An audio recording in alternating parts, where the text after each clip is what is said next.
In the headlines, Chief of Defense Staff says military, other security agencies under pressure to compromise 2023 elections. House of Representatives asks CBN to halt cash withdrawal limits policy, summons Godwin Emefiele. Nuhu Ribato's decision to discontinue legal battle against Aishatu Binani generates reactions in Adamawa. And away from Nigeria, United Nations says more than 9,000 flee violence in South Sudan's Upper Nile. Hello and welcome to Trust News Update. I am Ayuba Ilya. Thank you for joining.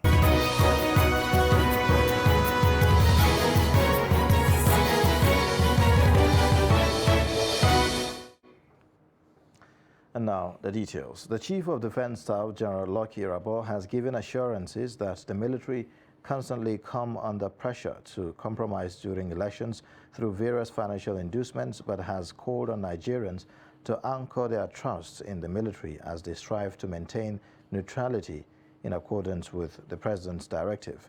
Speaking during the ministerial weekly briefing Thursday, the Chief of Defense Staff, who provided updates of strides made by the military in the fight against insurgency, terrorism and banditry, said that the personnel are being trained to follow the codified rules of engagement before, during and after the elections. The CDS further reveals that over 300,000 persons have been freed from the hands of abductors since 2016, while refugees who fled the northeast owing to insurgency have started to return.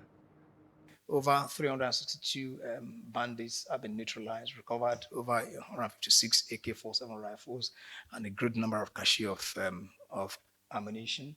And then, of course, we've been able to also strangulate the logistic supply route for the criminals, and of course averted several community clashes, restored socio-economic activities in the troubled areas, and arrested several criminal elements. Both from the detention center in Giwa project, then to Malari cantonment where I lived, where we have 7 Div Hospital, that was our major hospital for the treatment of our personnel and their families, and especially the wounded. That again, we had unfettered access by all the members of the media. I recall the engagement I had with the media, all true, and I take them there. The House of Representatives has joined the Senate in rejecting the daily and weekly withdrawal limit policy of the Central Bank of Nigeria, following the adoption of a motion of urgent public importance moved by Magaji Daud Aliyu at the plenary on Thursday. The House resolved that the policy be halted for the CBN Governor, Godwin Emefiele, to appear before it on Thursday, December 15 at 11 a.m. Representing the motion earlier, the sponsor argued that the policy was obnoxious and arbitrary as it was taken without consultations. Aliyu said that the largest percentage of Nigerians live in rural areas, adding that most of these people are not registered in the banking system or used to transactions which the CBN wants to impose. He added that since the change in currency effected by the CBN in the same manner, people in his constituency are still struggling to blend and dispose of their cash before the deadline set by the CBN. Now, financial experts and residents in Yola, the Adamawa state capital, have expressed mixed reactions over the Central Bank of Nigeria's new policy on cash withdrawal limits on individuals and organizations. While some described it as a welcome development, others hold contrary view. They say that the move will help curb financial excesses and recklessness among Nigerians. Salis Lawan has more. Individuals, according to the new policy of the Central Bank of Nigeria, will only be able to withdraw 20,000 naira per day, 100,000 in a week from their bank accounts, while organizations can only access 500,000 naira cash per week. Banks have also been directed to load only 200 naira notes and lower denominations into their automated teller machines ATMs. A financial expert in Yola while explaining how the new policy may affect the Nigerian economy, especially small-scale business owners, described the policy as a welcome development. The movement of cash is being restricted. What it means is that the movement of cash will be restricted to some extent. It will minimize to an extent that people will not carry bulk of cash and keep in their houses like they used to do, because nobody will give you an avenue to withdraw money that much and take it home and keep. You understand what I mean now? So even the issue of campaigning with money in this, it will even clean our democracy and make it better when people can no longer have that money to take it to the polling unit to be buying the votes with. And at how much are you going to withdraw from the time of the exchange of the money to the time of election that you will have it to all units? That means it will even clean our democracy. To some extent, people will vote not really because they have been paid, but they will vote their conscience. Some Yola residents who expressed mixed reactions over the new policy, however, lamented over harsh conditions that average Nigerians may face with. On the Nigerians, that we just embrace it because it is a good thing for us. As we have looters and what do you call them? When they steal this money and be keeping them at home, in fact, it will not help them. But when it is how it is now, they will not be able to keep money at home, and then when they bring it in the bank, as we know, they will be arrested. Okay? So, in fact, this cashless, as we earlier said, is just a good thing. We just have to embrace it. I think if the policy will be introduced in a sincere ways of manner, it is very important, because the current situation of this country, insecurity in this country was much. You cannot hold two bunch of 1,000 naira in the street and walk away tomorrow, you sleep in your house. So I think for your safety, cashless is more important. Stakeholders said the new policy, which was aimed at controlling the amount of cash in circulation, will also help toward tackling corruption and vote buying during the 2023 elections. From Yola, Salis Lawan, Trust TV News. Still from Yola, mixed reactions have greeted Nuhu Ribado's decision to discontinue the case against Aishatou Dahiru Binani's gubernatorial candidature. While the leadership of the party is pleased with the decision, some respondents in Yola hold contrary views. Salis Lawan tells us more.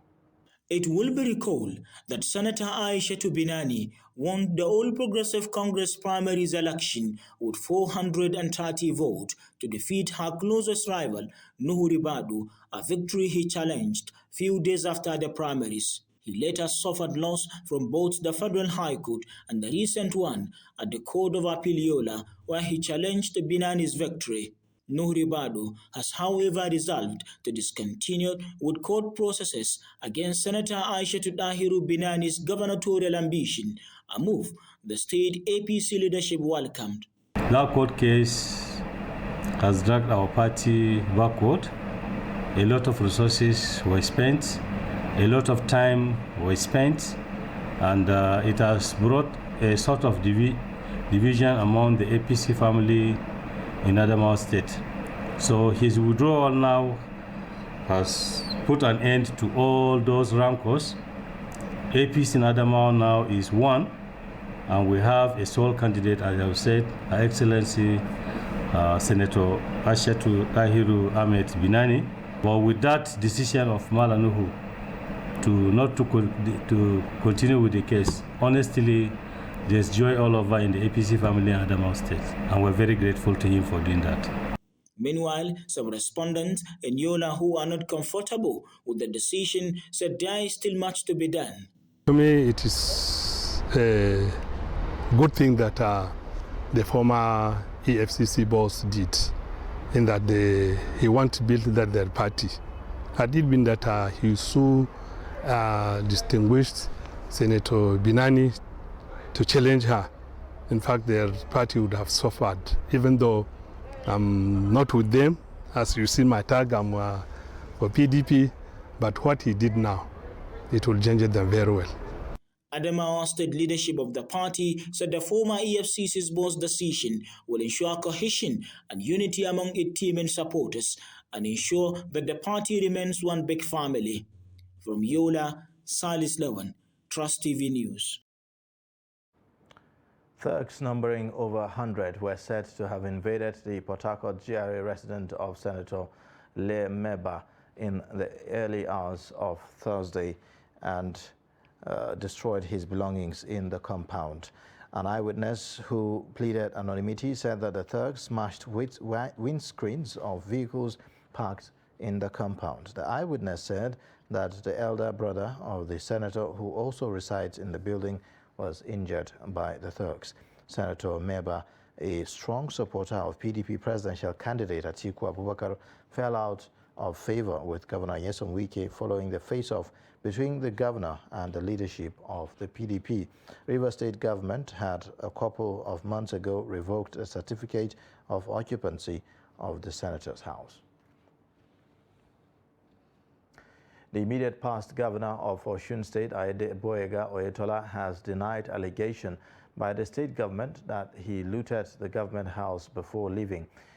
Oyetola's aide, Ismail Omipidan, at a press briefing in Osogbo, accused the current administration of being behind the looting of the state government house. Omipidan alleged that loyalists of Governor Adeleke were responsible for the said looting.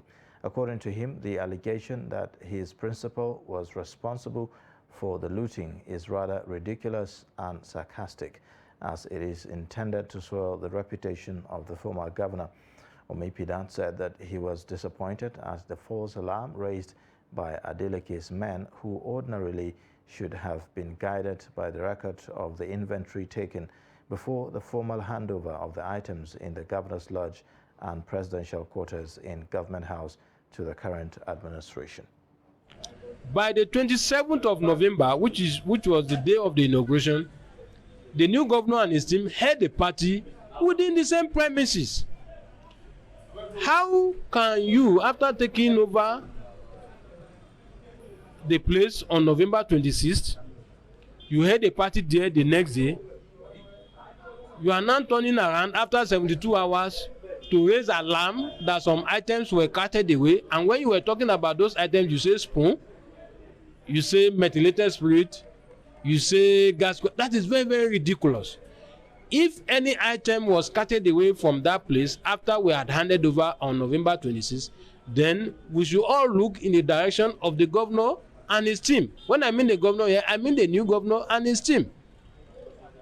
Because you cannot, after taking over formally, now turn around to now raise alarm that items were carted away. When you saw the inventory, you all agreed on the inventory together. Now, coming up on the news update, we'll take a look at reasons why prices of plank and building materials will remain high. Details of this and more after the break.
TV, documenting the Nigerian story.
Welcome back from that break. This is the news update on Trust Television. Here's a recap of our top stories. Chief of Defense Staff says military, other security agencies under pressure to compromise 2023 elections. Plus, House of Representatives ask CBN to halt cash withdrawal limits policy, summons Godwin Emefiele. In other news, upgrades in transportation infrastructure have made it incumbent on key decision makers, experts and operators to leverage on the potentials of technology in the sector. Already, with the reopening of the Abuja-Kaduna rail route, with key digital innovations have ushered in to make rail travel safer. Minister of Transportation Mu'azu Sambo outlined some of the innovations on Thursday in Abuja. Dashin Hussaina reports. The federal government has identified innovations and digital economy as important tools in the nation's drive for an efficient transportation system in the country. Already, giant strides have been made in fighting piracy in the Gulf of Guinea, and the Minister of Transportation, Mu'azu Sambo, hopes this will be replicated across the sector. But he believes there is need for greater synergy between federal government and the states if improvement in the sector is to be achieved. In my speech, I call for synergy, serious synergy between the federal government and the states. Whatever the federal government does will be meaningless unless states are on board. The majority of our people live in the states, and so we expect state governments to innovate, come on board with the broad principles that we have laid out, and ours is just to provide an enabling environment for states to build upon. We live in an era where if you don't deploy technology, you don't use technology, you're going to be left behind. It's as simple as that. And that is why, in the wisdom of this administration, the Ministry of Communications was rebranded Communications and Digital Economy in order to drive the economy digitally, as well as the Ministry of Science, Technology and Innovation. The achievement we recorded in the Gulf of Guinea, fighting piracy in our maritime domain, that we have been able to achieve through massive deployment of both infrastructure, technology and human assets. There have been cases made for compensation to victims of the Abuja-Kaduna train attack. But is government considering some measures to make amends to the released kidnapped victims of the attack? You talk about compensation. Now, can I ask you also, on what basis? Now, okay, let's draw an analogy.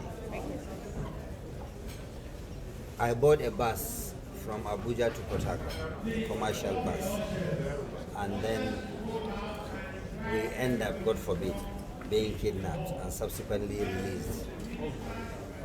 Do we ask the bus owner to compensate us? Your answer is my answer. Stakeholders in the transportation sector have consistently called on the federal government to invest more on road transport and transit insurance, as the majority of the populace rely on this means of transportation. Dashin Hussaina Usman, Trust TV News, Abuja. Now, leaders of the Nigerian Plank Sellers and Building Materials Market Association have sounded the alarm over the rising cost of transportation, frequent harassment and extortion of their members by suspected touts along major highways. The group, during a consultative meeting in Ibadan, called on the federal government to address the situation, which according to them contributed to the hike in prices of building materials. The report. The wood and mill is a crucial component of the building and construction section of the Nigerian economy. Members of the Plank and Building Material Association have warned of a rise in the cost of materials due to the illegal activities of toll collectors on the major highways. We plank sellers, if the forestry people, if they want to monitor their wood, they should go to sawmill where they are slicing wood to monitor their activity of slicing of the wood. We have been facing a lot of challenges for so many years back. We don't have the reason why the people that are selling the plank and we are moving from the road, we cannot have a free movement from the third boys.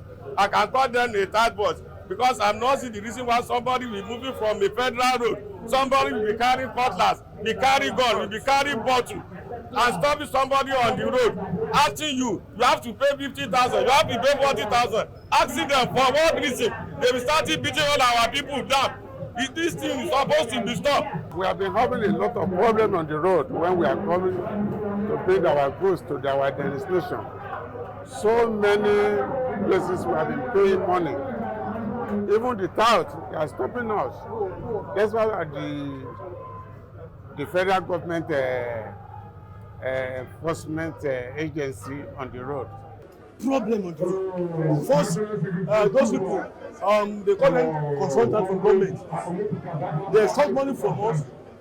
Soldiers, police, they disturb our people, convey wood from any state. When we are carrying our plant from one place to another, we always have difficulties on the road. But now that is why we create this association to let everything move forward. Because our people who carry load from another state, by going to another place, they can collect them less than 100,000 from their hand. And they don't want that one this time around. We are appealing to government to help us inform everybody that we are doing a legitimate business. So we should not be having a problem on the road again. Members of the Plank and Building Material Association cautioned the government against ignoring their demands, as doing so could lead to the cost of building becoming prohibitive. Now, the executive, the judiciary, and the legislature are the three branches of government in a democratic society. These three works together to ensure the smooth running of government with a view to delivering democratic dividends to the governed. In Makurdi, a cross-section of residents share their assessment of the legislature vis-a-vis delivering on their mandate. Jimmy Azande reports. The National Assembly and the State Houses of Assembly have come under fire from some of the residents. For these respondents, that arm of government has failed in its constitutional oversight function. Their roles are specified in the Constitution. You have to do this and do this and do this and do this. Have they been doing it? They haven't. They are more interested in allocating money to themselves and doing constituency projects. And they feel they will benefit. And even those constituency projects are just on paper. You hear them on the radio, on TV. If you go to where they say they are doing, you will not say anything. So we don't have, it's like they have made the legislative arm of government to be irrelevant now. National Assembly, they claim that they have a cordial relationship with the executive. So that cordial relationship it means that they have not been carrying out their functions. They have not been carrying out their functions. It is not a matter of war. But, a functional National Assembly should stand out and sometimes, try to take objection to certain decisions of the executive. We have never seen that. It's not that we are encouraging a kind of chaos, but we have never seen the National Assembly standing to object certain decisions that are not of any fundamental benefit to the citizens.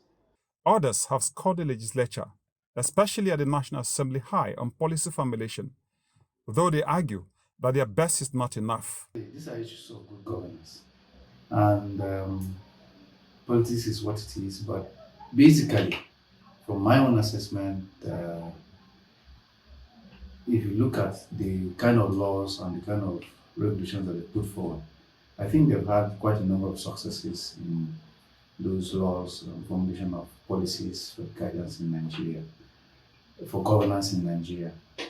But there may be a little bit of hikes there, here and there. But when it comes to implementation, that's where the failure begins. But if we look at some of the laws that these assembly members or some of the legislative houses have put in place, I think they are worth a while. The Benue people are confident that if the legislative branch is effective, Nigeria will witness appreciable progress. Now, the World Health Organization says a new malaria vaccine, RTS, would be distributed from 2023 to protect millions of children in countries where the disease is most prevalent. Adisala Noor of the WHO Malaria Program on Thursday said more than 20 countries plan to use RTS, as adding that some will start using it by the end of 2023. He said that some governments will get access to the jab with the help of International Vaccination Alliance. According to estimates by WHO, some 619,000 people have died of malaria worldwide in 2021, slightly less than 625,000 in 2022.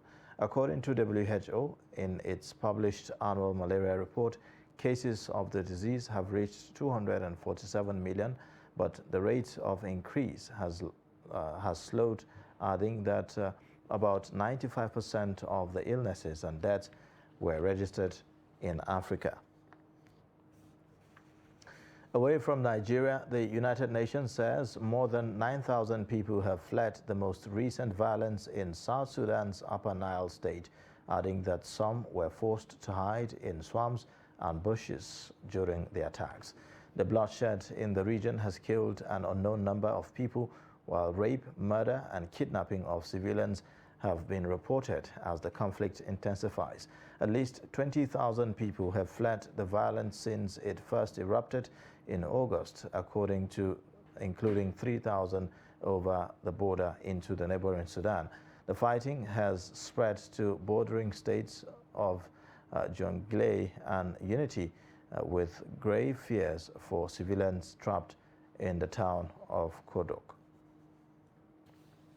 And in sports news, Spain on Thursday sacked coach Luis Enrique after the 2010 champions were dumped out of the World Cup by Morocco at the last 16 stage.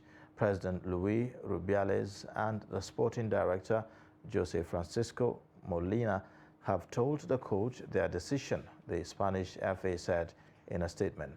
Spain hammered Costa Rica 7-0 in their opening game in Qatar, but suffered a shock defeat by Japan that resulted in a second-place finish in Group E. Spain were strong favorites to beat Morocco in the first knockout round, but lost 3-0 on penalties after the game finished 0-0 following extra time. Spain last lifted a major trophy a decade ago at Euro 2012, while they have not won a single knockout game at the World Cup since trophying in South Africa in 2010. And that's a wrap on the news update. You can watch more via all our social media platforms and also on our YouTube channel. I am Ayuba Ila. Thank you for watching. Bye for now.